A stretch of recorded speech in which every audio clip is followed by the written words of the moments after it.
السلام علیکم دوستوں، آج ہم قوم لوط کا تفصیلی واقعہ جاننے والے ہیں، تو اس ویڈیو کو انت تک ضرور سنیے اور اس ویڈیو کو آگے شیئر ضرور کریے۔ حضرت لوط علیہ السلام حضرت ابراہیم علیہ السلام کے بھتیجے ہیں اور ان کا بچپن حضرت ابراہیم علیہ السلام ہی کی نگرانی میں گزرا ہے اور ان کی نشو و نما حضرت ابراہیم علیہ السلام ہی کی تربیت میں ہوئی۔ حضرت لوط علیہ السلام اور ان کی بیوی حضرت ابراہیم علیہ السلام کی ہجرتوں میں ہمیشہ ان کے ساتھ رہے ہیں، اور جب حضرت ابراہیم علیہ السلام مصر میں تھے تو اس وقت بھی یہ ہم سفر تھے۔ مصر سے واپسی پر حضرت ابراہیم علیہ السلام فلسطین میں آباد ہوئے اور حضرت لوط علیہ السلام نے شرق اردون کے علاقے میں سکونت اختیار کی۔ اس علاقے میں دو مشہور بستیاں سمود اور آمورہ تھی۔ حضرت لوط علیہ السلام نے جب شرق اردون ٹرانس جارڈن کے علاقے میں سدوم میں آ کر قیام کیا تو دیکھا کہ یہاں باشندے فواہش اور معصیتوں میں اتنے پڑے ہوئے ہیں کہ دنیا میں کوئی برائی ایسی نہ تھی جو ان میں موجود نہ ہو۔ دوسرے عیبوں اور فحش کاموں کے علاوہ یہ قوم ایک خبیث عمل میں مبتلا تھی، یعنی اپنی نفسانی خواہش کو پورا کرنے کے لیے وہ عورتوں کے بجائے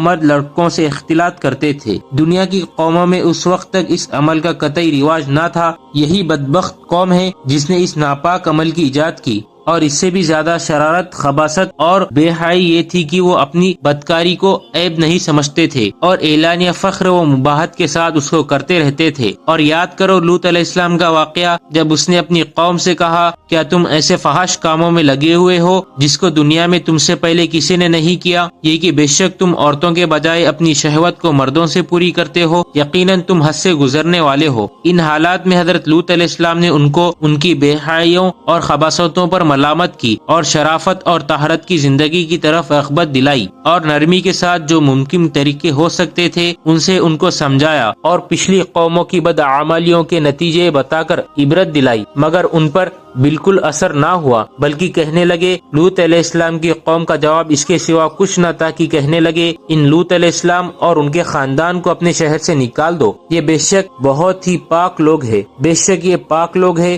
قوم لوط کا یہ مزاقیہ جملہ تھا، گویا حضرت لوط علیہ السلام اور ان کے خاندان پر طنز کرتے اور ان کا مذاق اڑاتے تھے کہ بڑے پاک باز ہے، ان کا ہماری بستی میں کیا کام، یا مہربان نصیحت کرنے والے کہ مہربان نصیحت سے غیظ و غبس میں آ کر کہتے تھے کہ اگر ہم ناپاک ہے اور بے حیا ہے اور وہ بڑے پاک باز ہے تو ان کا ہماری بستی میں کیا واسطہ، ان کو یہاں سے نکالو۔ حضرت لوط علیہ السلام نے پھر ایک بار بھری محفل میں ان کو نصیحت کی اور فرمایا تم کو اتنا بھی احساس نہیں رہا ہے کہ یہ سمجھ سکو کہ مردوں کے ساتھ بے حیائی کا تعلق، لوٹ مار اور اسی قسم کی بد اخلاقیاں بہت برے اعمال ہے، تم یہ سب کچھ کرتے ہو اور بھری محفل اور مجلسوں میں کرتے ہو، اور شرمندہ ہونے کے بجائے بعد میں ان کا ذکر اس طرح کرتے ہو کہ گویا یہ کار نمایاں ہے جو تم نے انجام دیا ہے۔ کیا تم وہی نہیں ہو کہ تم مردوں سے بدعملی کرتے ہو، لوگوں کی راہ مارتے ہو اور اپنی مجلسوں میں اور گھر والوں کے سامنے فحش کام کرتے ہو؟